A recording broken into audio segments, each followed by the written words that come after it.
Hello and welcome to another episode of Memory Card, my gaming memories. And as you know, gaming memory cards have stored memories. That's why I chose the name.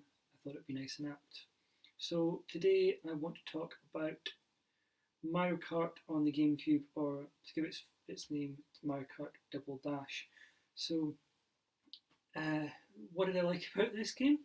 I thought it was really good fun. I thought it was a nice different take on Mario Kart. You could have two characters in your kart rather than the usual one, and it's a nice step up. It's a nice different thing. As it's one thing that Mario Kart hasn't gone back to, sadly. I don't know, maybe it didn't sell as well, but I truly enjoyed it. The fact that you could have a tiny baby character and a big Goliath of a character, so you could have Baby Mario and Bowser in the one kart. It's a maverick move, it's a fun move, and I really enjoyed having that. And the nice, great thing about this game is you could play cooperatively. So player one could drive, player two could control the weapons, and they were also in charge of the drifting as well. And I just loved that dynamic. It was great fun having friends around. So one of you would drive, one of you would control the weapons, and if you both press Z on the GameCube controller at the same time, you would flip over, and who was throwing items was now driving, and vice versa. And it was, I think, a great dynamic, a great fun game, and it was just a blast to play. Blue shells flying everywhere, bananas, red shells. It was just a sublime, beautifully colourful game. The one downside is the lack of tracks in the game. There's only 4 cups of 4 tracks, where the memory I have of on the Super Nintendo, you had 5 tracks per cup. Okay, there were only 3 cups on 50cc, but 5 tracks was great. So you actually had, it's slightly less. It was the Super Nintendo. This was on the GameCube. You'd think that they would have a lot more tracks.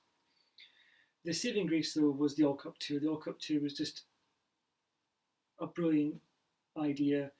You didn't have to keep randomly selecting tracks, and instead of having a track builder, it did it for you. It was randomized. Well, the first track was always Mario Circuit. The last track was always Rainbow Road. The 14 other tracks in between those were randomized.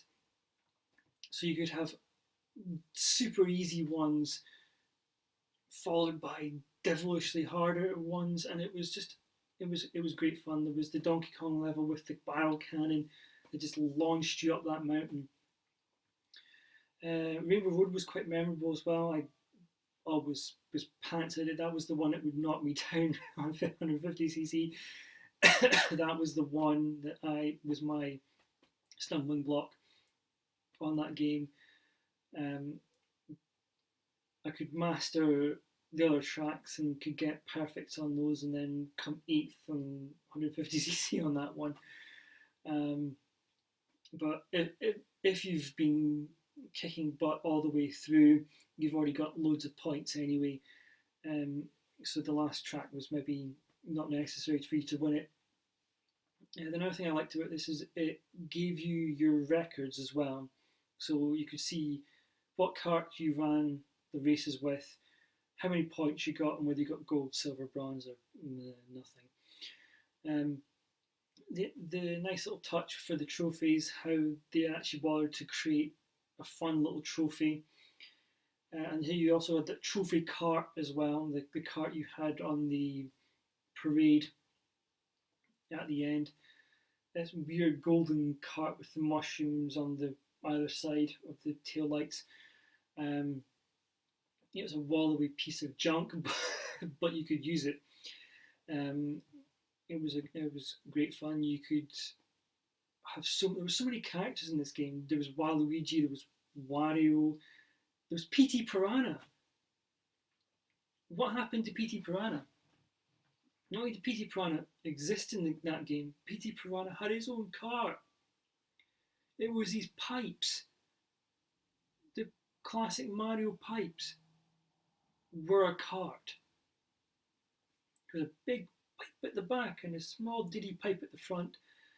Um, and there was a grey one as well. King Boo was a character. King Boo. You could have a frigging ghost. Usually the ghost's an item, but you could play as the ghost, which is just brilliant. Again, not in Mario Kart 8. Crying shame, no PT Piranha either.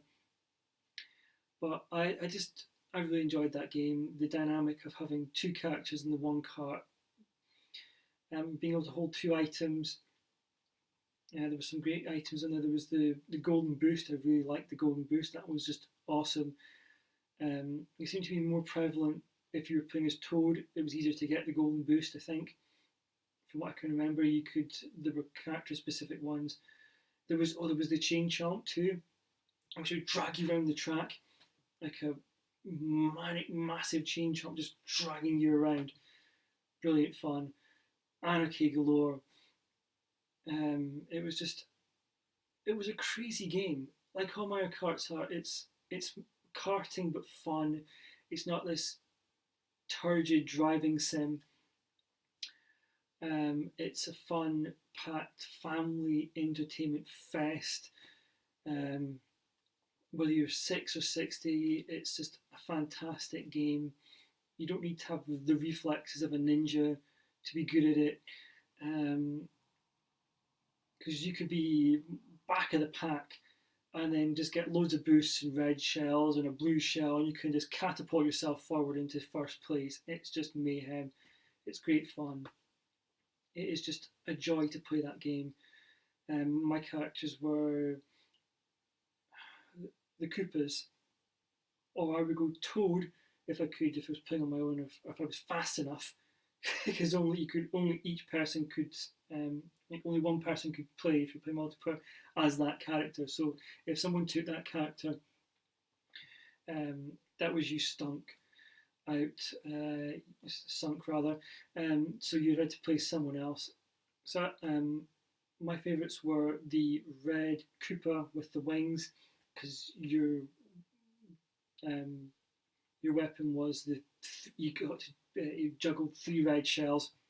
Having three red shells in one go was brilliant, um, because they home in, and then having Toad or Toadette because you had that golden boost. I thought for me that was a deadly combination. Excuse me, and I really enjoyed having those weapons. Those are my favourite weapons. I always play as a small character. Okay, their accelerations are meant to be better, but the top speed was naff. Um, the double boosts as well. The boosting in the corner with the blue boost was just fantastic. Um, just a great all-round game, great party game. If you own a GameCube, worth picking up. If you own a Wii, worth picking up. And I really severely hope that it appears as a virtual console game on the Switch. That would be fantastic. Because I would like to play that game again. Just a fun game.